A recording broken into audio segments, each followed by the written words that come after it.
Assalamualaikum warahmatullahi wabarakatuh. Perkenalkan, nama saya Kakak Rizky Anwar.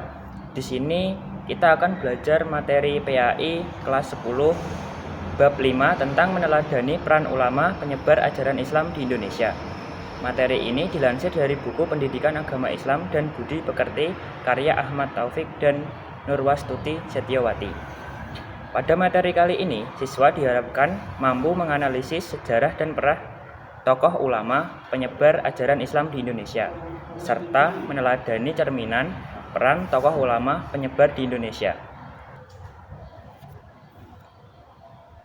Yang pertama, masuknya agama Islam di Indonesia. Wilayah Nusantara sangat luas. Posisi geografisnya terletak di persimpangan jalur perdagangan antara India, Cina, dan Arabia. Maka sulit untuk memastikan wilayah mana yang pertama kali menerima ajaran Islam. Oleh karena itu, ada beberapa teori tentang masuknya agama Islam di Indonesia, sebagaimana diungkapkan oleh Ahmad Mansur Suryanegara dalam buku Api Sejarah Jilid 1. Teori-teori tersebut antara lain teori Gujarat. Menurut teori ini, Islam masuk ke Indonesia dari Gujarat. Wilayah Kerajaan Samudra Pasai merupakan daerah pertama penerima ajaran agama Islam, yakni pada abad ke-13 Masehi. Teori ini tidak menjelaskan secara rinci antara masuk dan berkembangnya Islam di wilayah ini. Teori selanjutnya yaitu teori Makkah oleh Profesor Dr. Buya Hamka. Menurutnya, Islam masuk ke Nusantara pada abad ke-7 Masehi. Berdasarkan berita Cina dinasti Tang, ditemukan pemukiman saudagar Arab di wilayah pantai barat Sumatera. Kerajaan Samudra Pasai didirikan pada abad ke-13 Masehi atau tahun 1275 Masehi. Artinya, bukan awal masuknya Islam, tetapi merupakan perkembangan agama Islam. Selanjutnya, teori Persia oleh Profesor Dr. Hussein Dajaningrat. Menurut teori ini, Islam masuk dari Persia dan bermazhab Syiah. Teori ini dipandang lemah karena tidak semua pengguna sistem baca tersebut di Persia sebagai penganut Syiah. Sedangkan mayoritas Muslim Jawa bermazhab Syafi'i sekaligus berpaham Ahlus Sunnah wal Jamaah, bukan pengikut Syiah. Teori selanjutnya yaitu teori Cina oleh Profesor Dr. Slamet Muljana. Menurut Slamet Muljana, Sultan Demak merupakan keturunan Cina, tetapi menurut kebudayaan Cina, penulisan sejarah yang terkait dengan penulisan nama, tempat, dan nama orang yang bukan dari negeri Cina juga ditulis menurut bahasa Cina. Selanjutnya, teori maritim oleh N.A. Balodz. Hubungan perdagangan ini semakin lancar pada masa Khulafaur Rasyidin. Menurut N.A. Balodz, hal itu terjadi karena umat Islam memiliki kemampuan dalam penguasaan perniagaan melalui jalur maritim. Melalui jalur ini, pada abad ke-1, Islam dikenalkan di sepanjang jalur niaga di pantai-pantai tempat persinggahannya. Selanjutnya, kita akan membahas tentang perkembangan kesultanan di Indonesia. Masa perkembangan agama Islam adalah kurun waktu pada saat umat Islam telah membangun kesultanan sebagai bentuk kekuasaan politik. Perkembangan Islam di Indonesia semakin meluas seiring dengan banyaknya raja-raja Hindu yang memeluk Islam. Dengan demikian, terbentuklah kesultanan Islam di berbagai wilayah di Indonesia. Tumbuhnya kesultanan Islam di Indonesia tidak dapat dilepaskan dari sebab timbulnya politik di luar Indonesia.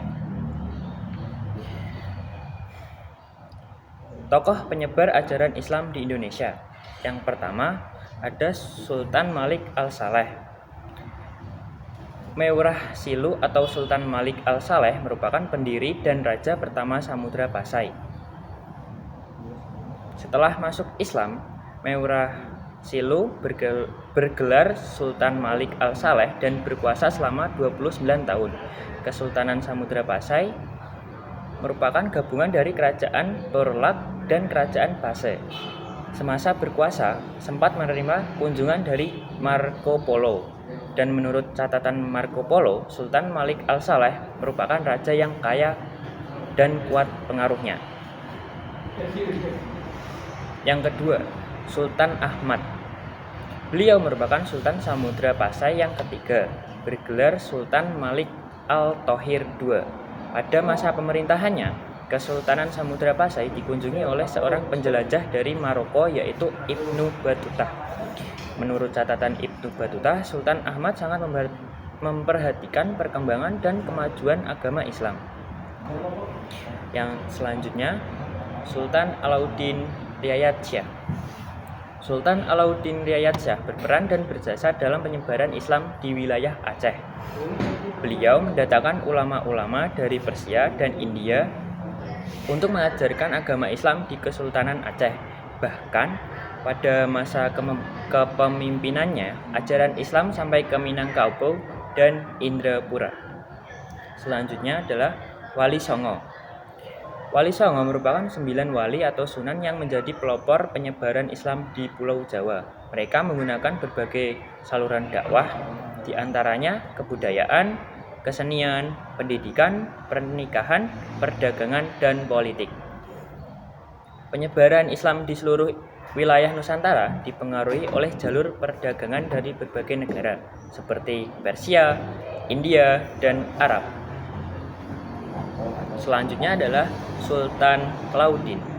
Sultan Alauddin nama aslinya adalah I Mangrai Daengman Rabia. Dinobatkan sebagai Raja Goa pada usia 7 tahun.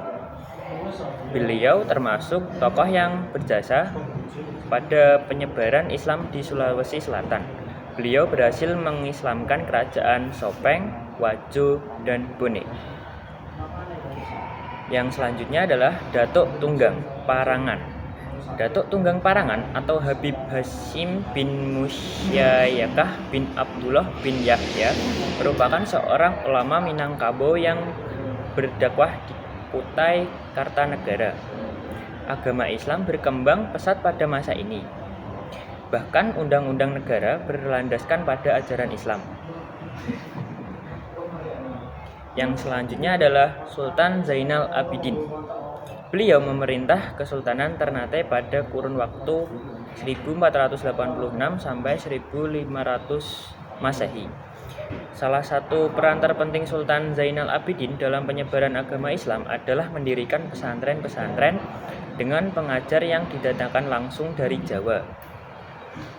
Gerakan Islamisasi yang dilakukan oleh Sultan Zainal Abidin ini diikuti dan ditiru oleh raja-raja lain di Maluku. Selain tokoh-tokoh di atas, masih banyak ulama yang berjasa menyebarkan agama Islam di Indonesia sejak abad ke-18 sampai masa kontemporer. Yang selanjutnya kita akan membahas tentang keteladanan para ulama penyebar ajaran Islam di Indonesia. Berikut ini di antara nilai keteladanan dari para penyebar tokoh Islam di Indonesia. Yang pertama ada A. Hidup sederhana, dan B. Gigih dalam berjuang, C. Menguasai ilmu agama secara luas dan mendalam, D. Produktif berkarya, E. Sabar, F. Menghargai perbedaan, dan G. Berdakwah secara damai. Dengan memahami sejarah Indonesia, kita dapat lebih menghargai keberagaman budaya dan agama di negara kita. Mungkin cukup sekian dari saya. Wabillahi taufik wal hidayah. Wassalamualaikum warahmatullahi wabarakatuh.